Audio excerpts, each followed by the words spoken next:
Ontario Provincial Police and fire officials remain at the scene of that deadly house fire on PIkangikum First Nation, searching for clues to what started it. The fire broke out Tuesday night on the remote reserve, killing 9 members of a family, 3 of them children. Native leaders are demanding Ottawa improve what they say are third world conditions on dozens of reserves, including PIkangikum. 90% of homes there do not have running water. Now, one Canadian organization is trying to help the children and youth in the community as they grieve. Right to Play uses the power of play to educate and empower children and youth. And they've actually been working in PIkangikum for 3 years now, but they've sent additional support since this fire. Rose Lipton is the director of the group's Canadian programs. She joins us live here in studio. So what can you tell us about Right to Play's role in PIkangikum right now? Sure. So right now we've sent a couple of staff members, a man called Yuma Hester and a woman called Emily Atkinson, to support the community during this time of, grieving and loss. And so their role is essentially to provide some programming for kids while other adults in the community are taking the time that they need.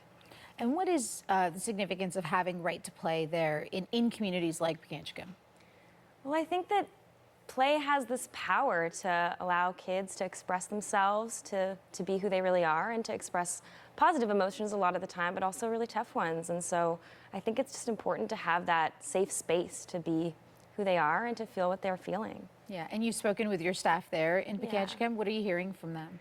I mean, I've heard that the community's just really rallying together, that there's a lot of additional support there, that there's about 200 extra people in the community right now come in and really banded together, that the teachers are serving up food for the kids and for the families, and that everybody's really just pulling together to support the families in need. Mm-hmm. And by sending more people, what will the outreach be like there? By sending more staff members on us? I think really it was just because the community reached out to us and asked for programming to be available for kids, and so that's why we were there, and that's what's going on right now. Well, tell us more about Right to Play. It's been in PIkangikum for 3 years now. Yeah. What's been the response? Well, I mean, it's run by a local community member, a man called Anthony Quill, who's lovely and runs the program multiple times a week for about 300 kids, which if you know PIkangikum, there's a lot of kids in the community, and so he really drives the program and gives youth a chance to say what they want to do. So it could be sports, or it could be games, or leadership activities, things like that, and so that's really the core of the program there. And how important is that to be available for kids there when we're talking about areas that don't even have running water? Yeah. Well, I mean, I think people underestimate the value of youth programs. They focus on the infrastructure issues or pieces like that, and they sort of lose sight of kids because they don't have the opportunity to advocate for themselves. But it's so important to fill that gap between 3 and 8 p.m. after the school bell rings, to make sure that there's something for kids to do, and something positive.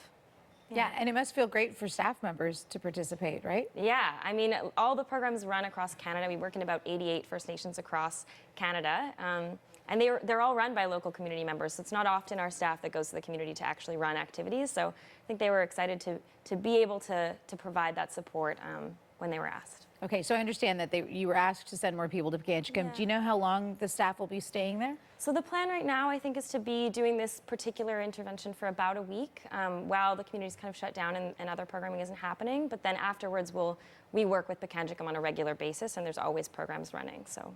Okay, and in the long run, are there goals that Right to Play tries to achieve in specific communities? I mean, it's often just driven by what that particular community wants and needs, and so leadership drives what their goals are. I think in PIkangikum, their big goal that they're working towards this year is improving relationships between youth, and so I know that that's what the program there really focuses on. Great. Rose, well, thank you for giving us some insight into the community there. Thanks so much for having us. Rose Lipton, the Canadian Program Director for Right to Play, joining us here in studio.